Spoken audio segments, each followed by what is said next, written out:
The homepage hero section is a really important piece of real estate, in the website, because it's so prominent to the majority of visitors, and for some, it's the only thing that they will see before deciding to go elsewhere. Frankly, the hope being that those are the right visitors to go elsewhere, and the ones that are right to stay. It's easy to get it right, but a lot of people don't, because they get caught up in their own process and their own creativity, and there's a fear in some people of looking the same as others. But in reality, there are some very simple conventions that will, for the time being, always perform best or better than anything else you can come up with, which is, you know, the homepage hero section is what your visitor sees the first second when they arrive on your website. And for the majority of those, it's their first visit to your website. So the content of it has got to be aligned to the first time visitor and the first few seconds of their visit. There's a phenomenon known as the blink test, in which a new visitor, a first time visitor to a website, will give it about 8 or so seconds while they digest what they see initially to decide whether they're going to stay on this website, explore it further, or go elsewhere. And to get them to stay, to get them to make that decision in those 8 seconds, you've got to communicate clearly and simply what it is you have to offer them and how it aligns to the problem they're trying to solve by visiting you at that point in time. So overly clever straplines, overly creative campaigns will not perform as well as the simplest, clearest explanation of what product you have and what it does for the visitor.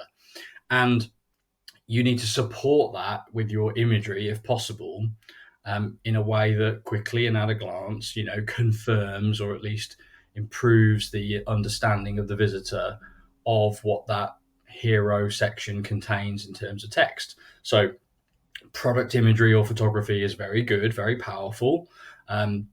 Lifestyle imagery and sort of conceptual creative imagery is going to be less effective at supporting the text value proposition statement that's there. So in images and in text, you want to get across what it is you have to offer and why they should stay on the site.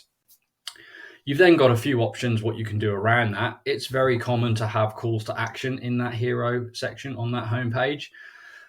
It's tricky to get that call to action right, though. Typically, the performance in terms of how many visitors click on them and use them to go elsewhere will be disappointing, because the majority of visitors are not ready to click on a call to action, particularly one that takes them straight to the bottom of the funnel when they're just consuming what the header section, what the hero section tells them. So you might find that if you put a book a demo or take a trial CTA there, it doesn't perform nearly as well as the same one in the navigation or elsewhere on the site. There's not a lot of study done on it, but one test actually did find that no CTA in the hero section improved the overall website conversion rate by a measurable amount. And so I think it's always worth trying that. But ultimately, use CTAs that you think will help the visitor on their journey to the next logical page, be it a product tour or a key product page. And you can have one that points to the bottom of the funnel conversion offer if you so wish, but don't expect, earth-shattering results from those placements. But they won't detract either, so you can go ahead and test different things. Beyond that, movement probably a no-no generally, because movement simply distracts the human brain from reading what's on the page. And so it's very hard to use movement in a way that improves the visitor's understanding of what you're trying to communicate to them. So, fast moving animations, heavy video probably is going to harm rather than help your results. But you can put some embellishment around your content as long as it isn't overly distracting and overly complicated, because again, visitors are going to give you just a few seconds while they consume what's there to decide if this is the website for them or not. Probably the main thing that guides us on the size of the hero section is the false bottom or false floor danger, where if your content, your header section, for example, completely occupies the viewport, the size of the screen the person's viewing on, and of course that size can vary, then you may create the sensation that that's all that's there. And that can be very sort of subconsciously effective at impacting the visitor's decision making. They may not scroll. They may not scroll to see what important content that you have below that header section. So I am typically in favor of letting your header, your homepage hero section, take up what feels like a natural amount of space for it, but not forcing it to fill your entire screen, not least because the screen you're using won't be the same screen as all your visitors.